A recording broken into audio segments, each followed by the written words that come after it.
interceptación telefónica es un delito penado con hasta 30 años de prisión, según la Ley 53-07 sobre crímenes y delitos de alta tecnología, dependiendo de las agravantes que rodean el caso. En el país, las denuncias de crímenes y delitos de alta tecnología revelan un aumento de casos, pese a que la persecución es muy débil. Sostuvimos un encuentro con el exsecretario de Estado de las Fuerzas Armadas, José Miguel Soto Jiménez, que realizó contundentes revelaciones sobre las interceptaciones telefónicas en el país y narró que las primeras tecnologías de espionaje de este nivel fueron importadas en la postrimería de la dictadura de Rafael Leónidas Trujillo por Johnny Aves García, entonces director del Servicio de Inteligencia Militar, para hacer más efectiva la persecución a opositores, desertores y control de la población. Esta tecnología fue importada en ese momento desde México. Eso llegó aquí en las postrimerías del régimen de Trujillo. ¿Quién lo trajo? Lo trajo aquí básicamente la jefatura del SIN, del Servicio de Inteligencia Militar, bajo Johnny Aves García, de torva recordación para el pueblo dominicano. Entonces, él lo trajo básicamente, según mis investigaciones, lo trajo de México.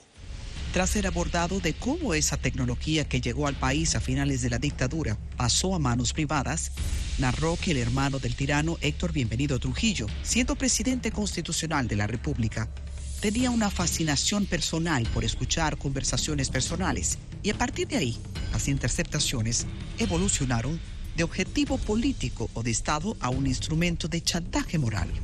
El interés de ese personaje, a quien llamaban el Negro, y su hermano le decía el Bembón, resulta que era más de otro carácter. Y eso iba a marcar la actividad.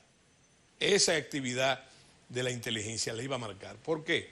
Porque él se preocupaba mucho por los chismes de familia, por esas cosas que van produciendo poco a poco, en ese caso no, el chantaje. Chantaje no económico, como vino después, sino el chantaje moral. Las interceptaciones telefónicas post-Trujillo, en un contexto internacional, marcado por los vaivenes de la Guerra Fría, fueron utilizadas como un muro de contención ante la amenaza del avance del comunismo, profundizada por el síndrome de la Segunda Cuba, con asesoría de los servicios de inteligencia de Estados Unidos. Eso comenzó siendo una herramienta dentro de las luchas de la Guerra Fría. ¿Cuál era el objetivo? La llamada subversión comunista internacional. Y esa actividad se iba a prolongar por mucho tiempo, ¿verdad? Ahora bien, yo te hice alusión, hace un momentico, te hice alusión del problema, del cambio, de los cambios que hubo. Y esa actividad siempre estuvo reglada por los cambios tecnológicos. Los cambios tecnológicos. El también experto en seguridad nacional amplía que esas tecnologías traídas al país durante la guerra política no solo se limitaron a grupos comunistas, sino a adversarios políticos y por esos caminos cayó en un proceso de privatización. Algo que debería ser una cosa fundamentalmente estatal, no solamente en sus orígenes y en su fundamento, naturalmente, como en los Estados Unidos, amparado por la ley. Aquí no pasó así. Se convirtió en parte de grabar a los líderes opositores del gobierno, a los contrarios del gobierno. Bueno, y se pasó entonces a eso que yo te digo.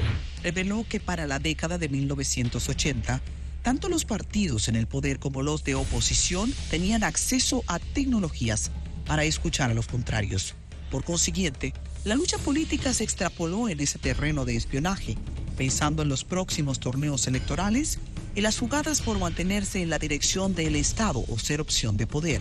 Que en esa época, y estoy hablando de los años 80, por ahí, cada partido tenía, no solamente el gobierno, tenía sus facilidades tortuosas de grabación, ¿verdad? Entonces ese recurso se convirtió en un elemento fundamental de la parte política, que trajo de la mano también cómo se originó. La parte se convirtió en una especie, y lo estoy suavizando, de conciencia, no del Estado, sino de la sociedad. Tras ser abordado sobre el proceso de privatización o politización de las interceptaciones telefónicas, Subrayó que ese hecho era fuente de estatus porque importantizaba al individuo en virtud de que en esas tecnologías históricamente se invierten cuantiosos recursos económicos y técnicos. Ahí se crea un mito. No todo el mundo es grabable por razones económicas, técnicas y por razones, óyeme, por eso daba estatus. Tú decís que te estaban grabando, ya quiere decir que tú eras una relación de importancia. Todos los gobiernos interceptan, en primera instancia por razón de Estado, amparada en regulaciones legales para investigaciones penales, aseguró el experto en seguridad nacional.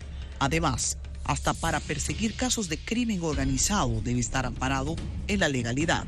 Como una razón de Estado, primero, ¿verdad?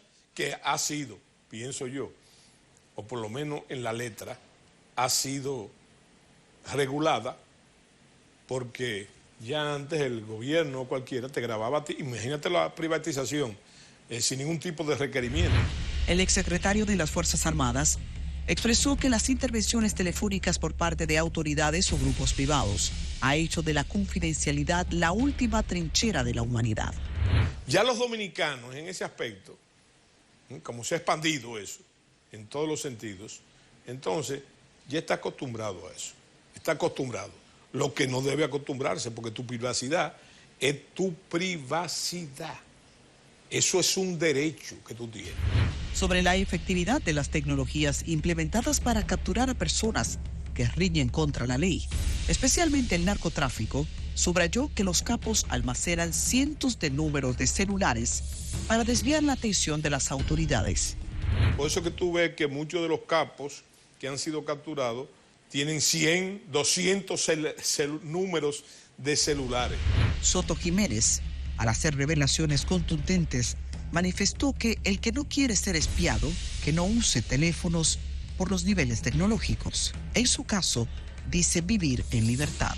La tecnología ha llegado a tal punto, en ese aspecto, que yo te digo a ti, que el que no quiere que lo graben, que no hable por teléfono. Fíjate que ni siquiera te digo que aprenda a hablar por teléfono. La mejor forma es no cohibirse. Si tú tienes alguna confidencialidad que tú quieres, bueno, entonces tú coges, que es un método aberrante, y te juntas con la persona que tú quieres hablar. Los instrumentos legales son candados para evitar las interceptaciones telefónicas. Pero para esos candados hay llaves falsificadas que terminan haciendo un trabajo sucio que solo debería producirse por orden de un tribunal y por causas judiciales expresas. El derecho a la intimidad y la privacidad es cada vez más frágil. Accesos a aplicaciones que toman información privada para fines comerciales son otro acecho muy invasivo. Si no quiere que se sepa, no lo diga, no lo haga. En nuestras redes sociales estamos cerca de ustedes para el seguimiento a los casos, también para nuevos expedientes y por supuesto para una comunicación cercana. Buenas noches.